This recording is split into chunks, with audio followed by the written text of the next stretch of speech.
ये सोचते हो कि सिर्फ मुसलमान ही आतंकवादी हो सकता है, तो भैया ऐसा नहीं है, ऐसा नहीं है। विकास दुबे मुसलमान नहीं थे, लेकिन वो आतंकवादी है। आतंकवादी जो होता है ना, वो सिर्फ आतंकवादी होता है, न हिंदू होता है न मुसलमान होता है, वो आतंकवादी होता है। आतंकवादी से आप लड़ेंगे, अब हिंदू मुसलमान से मत। मैंने भी लिखा है आतंकवादी के ऊपर, तो मैंने भी लिखा है, क्योंकि वो कोई जाति धर्म का नहीं होता है। कुछ लोग खराब हो सकते हैं, लेकिन उससे आप पूरी कौम को बदनाम नहीं कर सकते, पूरी कौम बदनाम नहीं हो सकती। अगर विकास दुबे आतंकवादी था तो पूरे हिंदू आतंकवादी नहीं, और कसाब अगर मुसलमान आतंकवादी था तो सारे मुसलमान को भी आप दोष नहीं दे सकते। इंडिया लाइव न्यूज होगा सबसे सामने। नमस्कार, मैं काजल निषाद। साथियों, आज इस वीडियो का बहुत ही बेसब्री से आपको इंतजार होगा।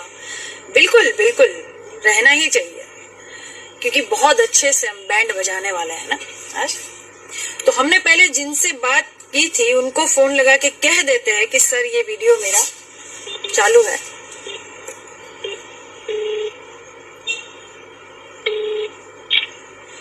नमस्कार सर, मैं काजल निषाद। जी सर, ये वीडियो जो आज का जिस वीडियो में मेरे पास फोन है, यही वो वीडियो जिससे मैंने बात की थी, आज का वीडियो है। आप इस वीडियो में नीचे कमेंट देखिएगा और ये वीडियो आप देखिएगा कि मैंने इसमें क्या गलत बोला है। ठीक है, धन्यवाद सर। और वो सारे पेपर भी मैं आज इस वीडियो में दिखाऊंगी। Thank you sir, thank you so much.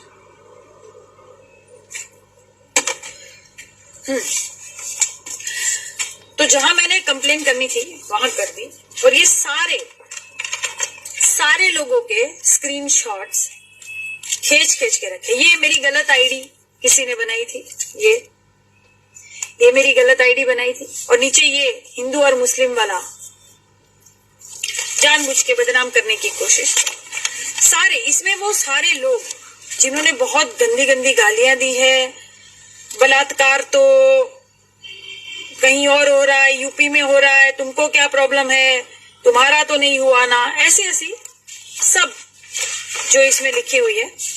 अभी क्या है कि हमारे कच्चे मित्र ने हमको ये कहा कि मैडम इनका जो है ना नाम आप अपने वीडियो से मत लीजिएगा, इसीलिए कि ये 2% के जो है ना, उनकी औकात सिर्फ 2% की ही है। ये फालतू में फेमस हो जाएंगे, क्योंकि इनको देश से वैसे भी कोई मतलब नहीं है, महिलाओं से भी कोई मतलब नहीं है, इनको गाली देकर फेमस होना है। ठीक है, लेकिन चिंता मत करिएगा, ये सारा पोती पत्थर जितना भी है, सबके नाम अच्छे से हमने लिख के रखे हैं, अच्छे से स्क्रीनशॉट खींच के रखा है। और अभी जो हमारी बात हुई, बताएंगे नहीं, बाद में बताएंगे जब इनको कॉल आएगा अच्छे से। लेकिन किसी को भी छोड़ेंगे नहीं, किसी को भी नहीं छोड़ा जाएगा, क्योंकि ये बहुत हो गया। क्या होता है कि घर में जब भी जैसे चिपकली आ जाए, चूहा आ जाए, मच्छर आ जाए, कीड़े आ जाए, तो महिला ये नहीं कह देती है कि अरे छोड़िए, जाने दीजिए, बाद में हो जाएगा, ठीक है, एक ही आए ना, 2-4 आए ना, ऐसा नहीं कहती है। महिलाएं झाड़ू उठाती है, झाड़ू उठा के साफ करती अपने घर को। तो कितने लोग कहते हैं अरे जाने दीजिए, ये जो है वो इनको समझ नहीं है, इनको बुद्धि नहीं है, ये तो गोबर है, छोड़ दीजिए। कुछ लोग बोलते तो नहीं भैया नहीं, इनको छोड़ना नहीं चाहिए। आप 1-2 को छोड़ देंगे, ये 10-12 और पैदा हो जाएंगे। इनकी वही कमर जो है ना, वही तोड़ दीजिए, इनकी मुंडी पे वही पैर रख के मसल दीजिए इनको। क्या है कि ये जो सर्पीले नाग अपने आप को कहते हैं ना, ऐसे नागों को हम ऐसे मफलर लगा घूमते हैं, इनको हम बताना चाहते हैं कि हम कौन है। और ये सोचते हैं कि मैं सिर्फ मोदी जी का ही क्यों नाम लेती हूँ। कुछ लोग तो वीडियो बना के जो है सोचते हैं कि बहुत बड़े ज्ञानी। अरे भैया, तुम हमको चौरी चौरा में ढूंढ रहे हो, पहले तो तुम हमको जानते नहीं हो, पहले असली जगह हमको ढूंढो, जहां हम लड़े थे ना वहां हमको ढूंढो, तब हम तुमसे बात करें ना। तुम्हें हमारे बारे में पता ही नहीं है और तुम हमसे बात करोगे? तो पहले जाके हमारे बारे में पता करो। क्या है कि तुम लोगों को लगता है कि मैं सिर्फ ये सरकार के लिए, ये सरकार के बारे में आवाज उठा रही हूँ। मैंने हमेशा जनता के बारे में आवाज उठाई है, चाहे सरकार किसी की भी रहे। कल मैं अपना फेसबुक का पूरा प्रोफाइल अपना देख रही थी। आपने देखा ही क्या है मेरे बारे में? आप जानते ही क्या हो मेरे बारे में? आप पीछे जाके देखिए। मैं क्योंकि कवित्री हूँ, मैं लिखती भी थी, पहले मैं लिखती थी, अब मैं वीडियो बनाती हूँ। आगे हो सकता है कि मैं सड़क पर भी उतरूं जनता के लिए, भारत के लिए। जहां मुझे गंदगी दिखेगी मैं वहां उतरूंगी। मैंने कविताएं कुछ लिखी थी अपनी, आपने देखा है। मोदी की सरकार नहीं थी, मोदी की सरकार नहीं थी। और भक्तों, तुम्हारी कसम तुम मर जाओ, मुझे कोई फर्क नहीं पड़ता, तुम्हारी कसम। लेकिन मैंने मोदी जी का नाम भी नहीं लिया था, ठीक है। ये मेरी कविताएं हैं, देखो। मेरा भारत महान, ये देखो, ये डेट। तब मोदी जी नहीं थे, लेकिन मैं भारत के लिए हमेशा आवाज उठाती हूँ। तब मैंने लिखा था कि देश प्रेमी के मुंह पे नकाब नहीं होता, भारत को मां समझने वाला कभी बर्बाद नहीं होता। वीर क्रांतिकारियों सा जज्बा रखो यारो, क्योंकि सिर्फ नारे लगाने से देश आजाद नहीं होता। देश के बारे में आवाज उठानी भी पड़ती है, चाहे आपकी ही सरकार क्यों ना हो। देश में कहीं कुछ गलत हो रहा है तो आवाज उठाइए, अपने जमीर को मत बेचिए। मैं यही कहती हूँ। और आगे सुनिए। और जो आप कहते हो ना कि हिंदू मुस्लिम करते हो, आप ये सोचते हो कि सिर्फ मुसलमान ही आतंकवादी हो सकता है, तो भैया ऐसा नहीं है, ऐसा नहीं है। विकास दुबे मुसलमान नहीं था, लेकिन वो आतंकवादी है। आतंकवादी जो होता है ना, वो सिर्फ आतंकवादी होता है, न हिंदू होता है न मुसलमान होता है, वो आतंकवादी होता है। आतंकवादी से आप लड़िए, आप हिंदू मुसलमान से मत लड़िए। मैंने भी लिखा है आतंकवादी के ऊपर, तो मैंने भी लिखा है, क्योंकि वो कोई जाति धर्म का नहीं होता। कुछ लोग खराब हो सकते हैं, लेकिन उससे आप पूरी कौम को बदनाम नहीं कर सकते। पूरी कौम बदनाम नहीं हो सकती। अगर विकास दुबे आतंकवादी था तो पूरे हिंदू आतंकवादी नहीं है।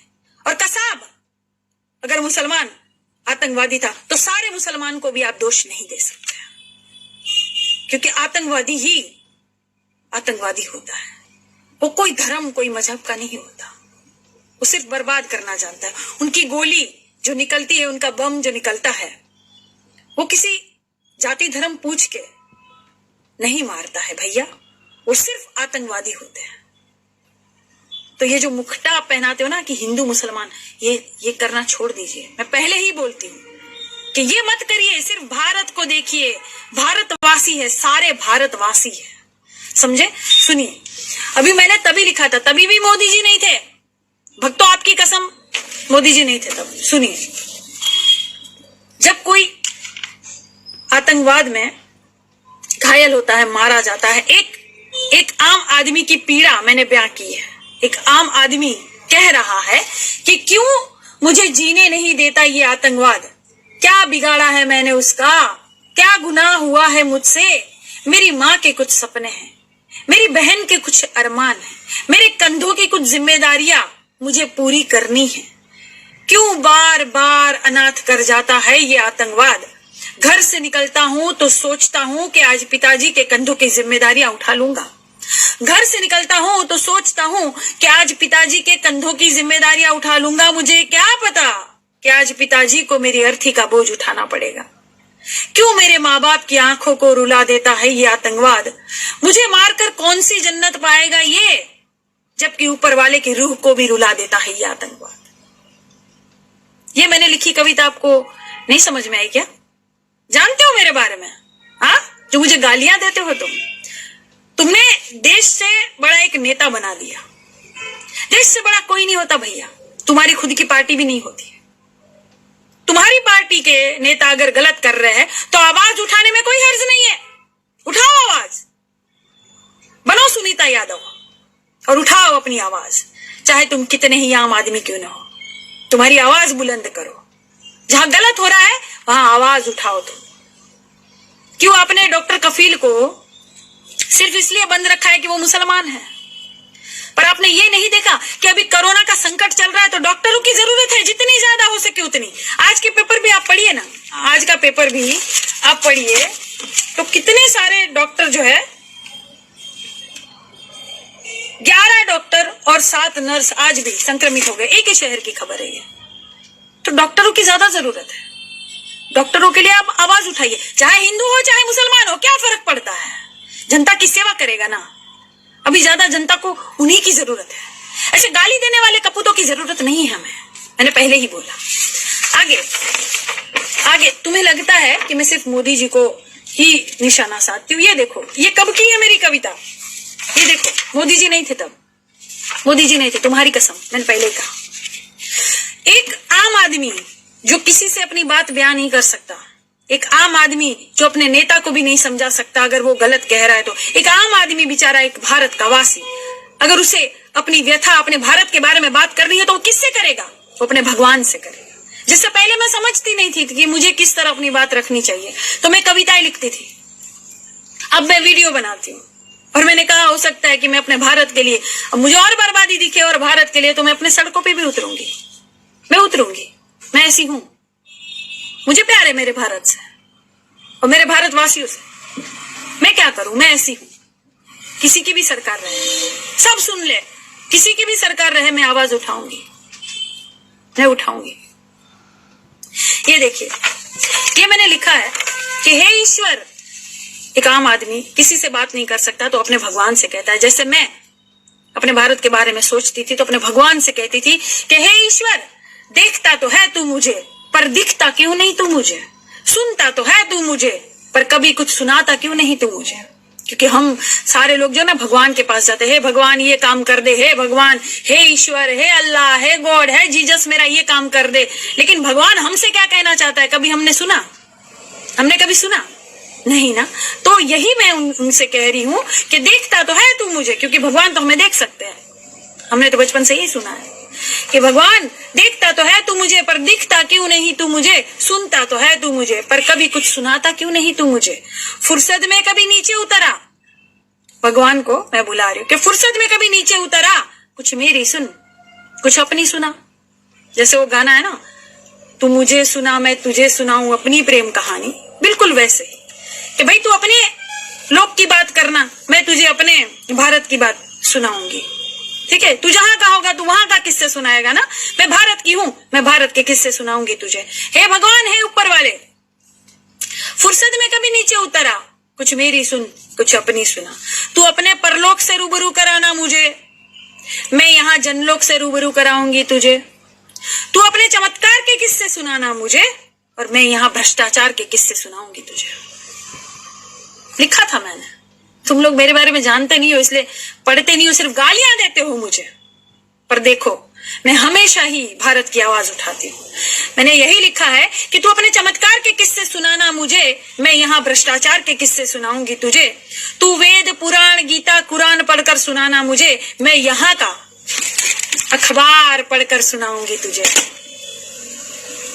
देखा, मुझे हमेशा ही चिंता रहती है कि मेरे अखबारों में, मेरे भारत के अखबारों में आविष्कार छपा रहे, जनता की बात छपी रहे, जनता की भलाई छपी रहे। हमेशा ही चिंता थी। तो तभी भी मैंने लिखा था, आज मोदी जी है इसलिए मैं अखबार दिखा दिखा के टारगेट करती हूँ, नहीं। तभी भी मैंने लिखा था कि तू वेद पुराण गीता कुरान पढ़कर सुनाना मुझे, हे भगवान, और मैं यहाँ का अखबार पढ़ाकर सुनाऊंगी तुझे। तू फरिश्तों की अच्छाई दिखाना मुझे, मैं यहाँ आतंकवादियों की बुराई दिखाऊंगी तुझे। आतंकवाद आतंकवाद होता है, किसी धर्म के साथ उसको मत जोड़िए।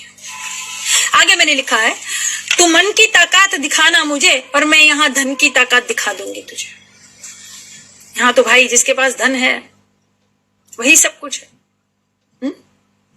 भारत और भारत की जनता से किसी को क्या लेना देना, गरीबों से किसी को क्या लेना देना।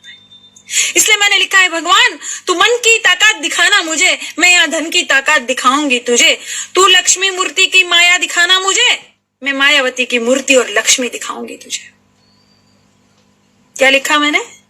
मायावती जी का नाम लिया, मोदी जी का नहीं। आपको जहां जो गलत लगे आप आवाज उठाइए, लेकिन तुम तो एकदम चमचे हो गए हो, एकदम भक्त में भक्ति में लीन हो गए हो, एकदम गोबर हो गए हो। तुम्हें ये दिखाई नहीं देता कि हमारा नेता गलत हो तो हमें आवाज उठाना चाहिए, और तुम्हारे नेता से कोई सवाल पूछेगा तो तुम गाली दोगे। तुम्हें नहीं छोड़ेंगे, तुम्हें नहीं छोड़ेंगे बेटा, रुको। सबके इसमें जो है ना, इसके सबके नाम भी है और कुछ लोगों के तो नंबर भी है। एक दिन मेरे सामने और तुम्हारा क्या हश्र करूंगी ये मैं वीडियो में, लाइव वीडियो में आके सबको बताऊंगी कि तुमने टारगेट क्यों किया, क्यों किसी को टारगेट करोगे। मैंने तुम्हारा नाम लिया। ठीक है, आगे सुनो। मैंने भगवान से कहा कि तू अप्सराओं का रूप दिखाना मुझे, मैं प्लास्टिक सर्जरी का दवाखाना और ब्यूटी पार्लर का कारखाना दिखाऊंगी तुझे। भगवान तू अपनी अप्सराओं का जो रूप है वो दिखाना मुझे, लेकिन मैं यहाँ नकली दुनिया भी दिखा दूंगी जो ब्यूटी पार्लर में बहुत सुंदर बन जाते हैं। जैसे मैं देखिए ऐसी आम दिख रही हूँ, लेकिन अभी मैं ब्यूटी पार्लर जाऊं, आईब्रो करा के मेकअप करूं तो मैं भी एकदम सुंदर अप्सरा जैसी दिखूंगी, है ना। पहले के मोदी जी को देखिए, अब के मोदी जी को देखिए। बेटा काजू के आटे की रोटी खा रहे हो, मशरूम खा रहे हो मोदी जी, एकदम लाल लाल हो गए हो आप तो। मोदी जी ओफो जलवे आपके। हाँ, पहले के आप देखिए कैसे लगते थे आप, और अभी योगा करके एकदम तगड़े हो गए आप। यही मुझे गलत लगता है, यही मुझे गलत लगता है। योगा करने वाला कैसा होता है इंसान, रामदेव जैसा होता है। रामदेव व्यापारी है, उसका कोरोनिल का तो पता नहीं क्या हुआ रे रामदेव बाबा। कोरोनिल किसको खिलाई आपने, आई नहीं यहाँ भारत के मार्केट में। ठीक है, वो आदमी वहां गलत है, लेकिन योगा, हाँ योगा वो करता है। ये सब योगा करते हैं, मोदी जी योगा करते हैं, स्मृति ईरानी योगा करती है। सिर्फ योगा दिन के दिन आना और फोटो खिंचवाना, भारत से मजाक करना। इसीलिए मैं बोलती हूं कैसा मत करिए। जब भारत रास्ते पे चल रहा था, छाले पड़ रहे थे लोगों के पैरों में, तब तुम योगा के बारे में उपदेश दे रहे थे और तुम योगा कर रहे हो। चच्चा क्यों झूठ बोलते हो जनता से, फोटो खिंचवाने के लिए, महान बनने के लिए। अरे तुम योगा करते ना तो तुम भी दूसरे रामदेव हो जाते, तगड़े नहीं हो जाते चच्चा। तो झूठ मत बोलो भारतवासी से, झूठ मत बोलो। झूठ बोल के किसी की छवि खराब मत करो। आलू से सोना निकालना, मशीन बनाना किसने बोला था चच्चा? तुमको क्या लगता है राहुल गांधी ने बोला था? सिर्फ एडिट किया हुआ वीडियो ही सुनोगे क्या जी भक्तों? बहुत फोटो बना रहे हो। हाँ, ऐसा मशीन तुम्हारा बाप लगाएगा, तुम्हारी माँ विदेश से लाएगी, ऐसे सब फोटो में तुम लिख रहे हो। तुम्हें असलियत पता है? किसने बोला था? किसानों से किसने बोला था कि मैं ऐसी मशीन लगाऊंगा कि आलू यहां से घुसाड़ोगे तो यहां से सोना निकलेगा? हाँ, तुम्हारे माननीय मोदी जी ने बोला था। नाम लेना मेरा, और जाके देखो अपने बाप के वीडियो, पिताजी के वीडियो देखा करो, और फिर एडिट करके किसी की छवि खराब करना, किसी का नाम खराब करना। जैसे ये मेरा नाम लेकर, फोटो लेकर गलत आईडी बनाना, बदनाम करना, ये सब किसने सिखाया? तुम ही लोगों ने सिखाया है ना। तो कोई तुम्हें छोड़ देगा? हाँ, छोड़ देंगे लोग, छोड़ देंगे। काजल निषाद नहीं छोड़ेगी। मुझे मेरे भारत में गंदगी दिखेगी, मैं बोलूंगी, मैं आवाज उठाऊंगी। मैं ऐसी हूं, मैं क्या करूं, मैं हूं ऐसी। तुम्हारा जमीर मर गया है, मेरा जमीर नहीं मरा है भाई। चाहे मेरा कितना ही प्रिय नेता ना हो, गलत है वो गलत है, सही है वो सही है, पहचानिए। ठीक, आगे मैंने लिखा है, भगवान तू अपने मुंह में पूरी दुनिया दिखाना मुझे, क्योंकि भगवान होगा तो मुझे बताएगा, देखो काजल मेरी दुनिया ये जो है ना, पूरी मुंह में तुम्हारी दुनिया, तू अपने मुंह में पूरी दुनिया दिखाना मुझे, मैं टीवी में तेरी दुनिया दिखा दूंगी। भाई तूने सबको बनाया और अब देख तेरे बनाए हुए तुझे कैसे बनाते हैं। हम भी यहाँ रामायण महाभारत सब देखते हैं। भगवान आजा। और फिर लास्ट में मैंने कहा है, देखिए लास्ट में मैंने कहा है, हे ईश्वर मैं तुझे इस कलयुग का अर्थ बताऊंगी, पर तू इस अर्थ को कलयुग से बचा लेना। अर्थ यानी पृथ्वी, धरती, इंग्लिश में अर्थ कहते हैं। ज्यादा इंग्लिश मुझे नहीं आती है, खैर हाँ इंग्लिश पढ़ने हम भी गए थे। मिस जूलियट हमको पढ़ा रही थी, मिस जूलियट हमसे भोजपुरी सीख गई तो इंग्लिश हम सीख नहीं पाए। दूसरे दिन सर ने हमको पैसे वैसे देके कहा, मैडम तुम जाओ, तुम मिस जूलियट को भोजपुरी सिखा दोगी, गुजराती सिखा दोगी, इंग्लिश नहीं सीखोगी। भाई जैसे हम हैं ना वैसे ही हम। तुम हमें गाली दे के तुम सोचते तुम महान हो जाओगे, तो तुम कोई महान नहीं। तुम अपनी माँ और बहन को जब तक अच्छी नजर से नहीं देखोगे, तुम किसी को भी अच्छी नजर से नहीं देखोगे। मुझे तो चिंता होती है तुम्हारे बच्चों की, तुम्हारी बहनों की, तुम्हारी माओ की, पड़ोस में आजू बाजू जो लड़कियां उनकी, तुम किस नजर से देखते होंगे। जो चीज तुम लिख देते हो कमेंट में आसानी से, तुम किस नजर से देखते होंगे। तुम्हें लगता है कि महिलाओं को बस शालीनता से ही बात करनी चाहिए। अरे वो दिन गए, काजल निषाद है यहाँ, जैसा को तैसा। पहले तो हम कुछ बोलेंगे नहीं, लेकिन तुम बोलोगे तो तुम्हारा मुंह भी तोड़ देंगे। पहले हम उंगली दिखाएंगे नहीं, लेकिन तुम अगर उंगली दिखाओगे तो हम तुम्हारी उंगली भी मोड़ देंगे, हड्डी पसली तुम्हारी एक कर देंगे। हमने पहले ही कहा, तुम्हारे जैसे जहरीले नाग जो है ना, यहाँ दुपट्टा बनाकर घूमते हम, समझे। आगे और वीडियो में अच्छे से और सरप्राइज देंगे तुम्हें। अब के लिए बस इतना ही। इंडिया लाइव न्यूज होगा सबसे सामने।